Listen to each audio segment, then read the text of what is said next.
I started watching Plur1bus with a 1 this past weekend, and at time of recording I'm 2 episodes in, so I can't really spoil the series, but what I've watched so far is both insightful and horrifying. Part of that reaction is my irascible American sensibilities, and so I recommend giving Damien Walter's video a look for a different perspective than I'm about to offer. We begin with an extraterrestrial radio signal. Much excitement ensues, followed by bafflement, and finally the realization that it's an RNA sequence. The plans to make a virus. So they begin synthesizing it in a lab. Shame that Species wasn't a better movie, something with Terminator-level cultural staying power. Naturally, one of the lab techs gets a little careless, and one moment is all it takes. The term mind virus comes up in our political discourse, an idea that warps an individual's thought processes and leaps to new hosts at every opportunity. In this instance, it's quite literal, a virus that links minds into a collective. The Borg, but all meat. And it's bent on assimilating everyone for their own good. You'll be happier, just go with it. Chemtrails. The virus is spread around the world, and the entire human population goes catatonic. Except for Carol. Carol isn't a geneticist, or an intel analyst, or a badass operator. She's a romance writer. And she's not prepared to suddenly find herself in the middle of Act 1 of a horror movie. She displays a mix of panic and naivete that really I can't fault. Most people probably would act that way. We don't all have Zombie Day contingency plans, and that's probably for the best. But this is neither Dawn of the Dead nor War of the Worlds. It's more Invasion of the Body Snatchers, but less Red Scare and more root beer. They, the Big I, the collective, wants to help Carol. We just want to help Carol. Specifically, help her to join them so she can be happy. Rest assured, Carol, we will figure out what makes you different. Figure it out, why? So we can fix it. So you can join us. It's a very clear individual versus collective thing, with the collective being immensely more powerful and quite perplexed by her resistance. Why does Carol insist on being angry and unhappy? Just subsume yourself for the greater good already. I'm reminded of 2 other recent shows. First, Mrs. Davis, the story of a nun living in a world where everyone is plugged into a benevolent AI that looks out for them. Like Carol, Sister Simone here is isolated by her refusal to embrace the collective, her refusal to just be happy like everyone else. But as it turns out, the machine is at once both more mundane and more horrifying than it seems, and the only way to destroy it is to do a job for it. In this case, find the Holy Grail. The most overused MacGuffin ever. Not to mention it's fucking pretend. It's kind of bonkers. I enjoyed it, but it really relies on the wacky turn, so I'll leave it there except to say that the Grail quest is an ordeal through which much truth is revealed, and in many ways showing that collective versus individual is a false dichotomy. Go too far either way and you sink into absurdity and pain. I suspect we'll see that idea bubble up to the surface as Plur1bus continues.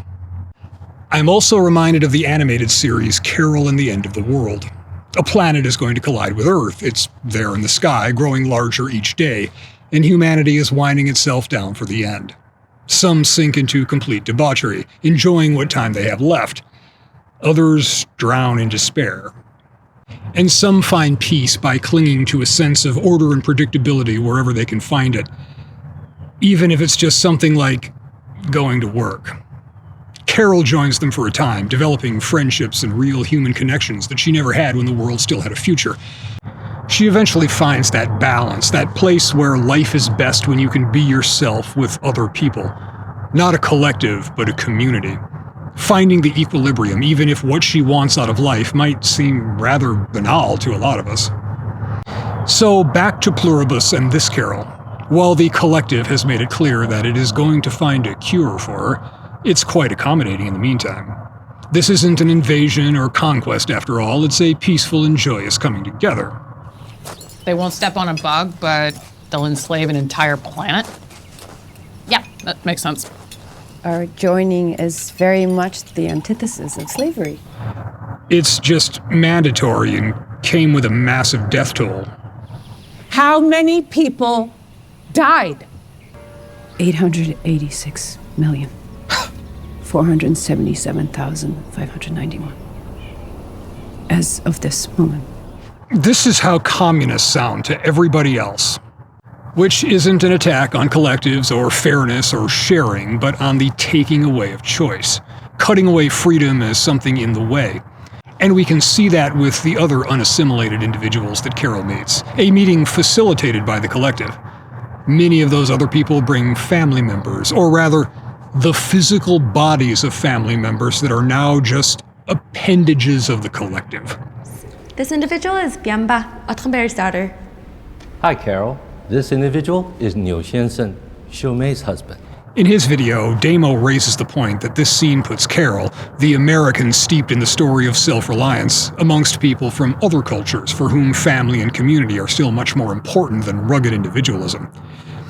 I think that's interesting, and I didn't really catch that from my perch here atop the world in the American West. But there's another aspect to it that I think is equally important, and it's most pronounced with Lakshmi here. She's clinging to a comforting lie. She knows it, and she becomes quite upset when confronted with it. You listen. That is my child out there. He is also your prime minister. Some guy you dated in high school, your gynecologist. Think about that. You are a horrible person. There is a Leviathan aspect to this. The benefits of the collective come with a steep price paid in freedom and often in personal integrity. You have to ignore things, pretend not to see them. That's what Lakshmi here is doing. She knows damn well that her kid is just an arm of the Pod People collective. But if she acknowledges it, then she has to either do something about it or accept that she's complicit. Easier to just pretend not to notice. And we all do it to some degree at some point.